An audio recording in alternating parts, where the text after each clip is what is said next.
আমার দেশে কোনো প্রদেশ হবে না, আমার সার্বভৌমত্ব রক্ষার জন্য প্রয়োজন আমরা জীবন দিয়ে দিব, কিন্তু আমার দেশ আমি ভাগ করতে দেব না। হিন্দু মুসলিমের দাঙ্গা যে সৃষ্টি করতেছে যারা, তাদেরকে দণ্ডবিধি আইনের 123-এর ক দ্বারায় শাস্তিমূলক ব্যবস্থা নেওয়া যায়। গোবিন্দগঞ্জে যে রাম মন্দির তৈরি করা নিয়ে যে সাংঘর্ষিক, সেটা 47 সালের মতো দেখা যাচ্ছে। বর্তমানে যে হিন্দু মুসলিম ধর্মীয় যে সম্প্রদায়ের যে উস্কানিমূলক কথাবার্তা চলছে, এতে আমাদের দেশের সার্বভৌমত্ব দ্বিখণ্ডিত হয়ে যাচ্ছে। আজকে যে একজন ব্যক্তি প্রদেশ করার জন্য যেভাবে উঠে পড়ে লেগেছে বা যে কথা বলছে প্রদেশ করার জন্য, সেটা হচ্ছে দণ্ডবিধি আইনের 123-এর ক দ্বারায় সার্বভৌমত্ব নষ্ট করার জন্য একটা অপরাধ। আমরা এইরকম দেশ চাই না যে আমাদের দেশটা দ্বিখণ্ডিত হোক, দেশের শান্তি শৃঙ্খলা নষ্ট হোক। সংবিধানে স্পষ্ট কথা যে সকলেই সমান আইনের দৃষ্টিতে, এবং আইনের দৃষ্টিতে হিন্দু মুসলিম বৌদ্ধ এবং খ্রিস্টান সবাই একসাথে ধর্মনিরপেক্ষভাবে বসবাস করে আসছে এবং করতেছে। আমরা পূর্বে যখন দেখেছি পাকিস্তানের সাথে এবং ভারতের একটা সাংঘর্ষিক, সেই ক্ষেত্রে 1947 সালে দেশ বিভক্ত হয়েছে।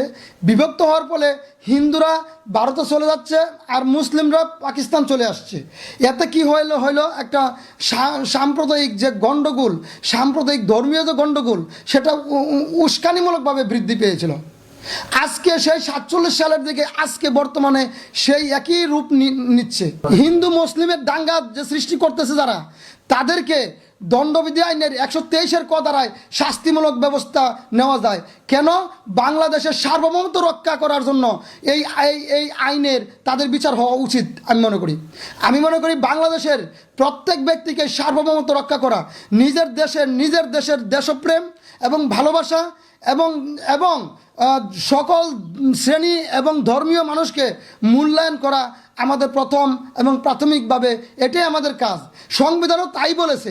সংবিধানের কথা হচ্ছে যে আজকে শান্তিপ্রিয়ভাবে আমরা যে ধর্মীয়ভাবে যে বসবাস করতেছিলাম, আজকে সংবিধানকে ভ্রূণচ্যুত করে, সংবিধানকে অপেক্ষা করে, দেশের সাধারণ আইনকে অপেক্ষা করে তারা আজকে প্রদেশ করতে চায়।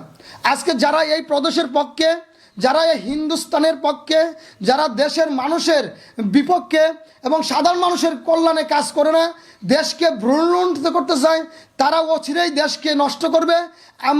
আমরা এই দেশদ্রোহীর বিরুদ্ধে এবং দেশের কল্যাণে, সাধারণ মানুষের কল্যাণে, সংবিধানকে রক্ষা করার জন্য দেশের আমরা যে হিন্দু মুসলিম বৌদ্ধ খ্রিস্টান যারা আছি, এবং আজকে যে গোবিন্দগঞ্জে যে রাম মন্দির তৈরি করা নিয়ে যে সাংঘর্ষিক, সেটা 47 সালের মতো দেখা যাচ্ছে। আমরা 47 সালের মতো ওই আমলে আমরা যেতে চাই না। ইন্ডিয়াতে বাংলাদেশের ধর্মপ্রাণ মানুষের উপর যে অত্যাচার, যে নির্যাতন, যে বিষয়ে আজকে আমরা দেখতে পাচ্ছি, তাহা আমরা কোনো সময় আশা করি না। আমরা দ্বিজাতি তত্ত্ব বিশ্বাস করি না। আমরা শুধু একই জাত, একই ধর্ম, একই বিশ্বাস।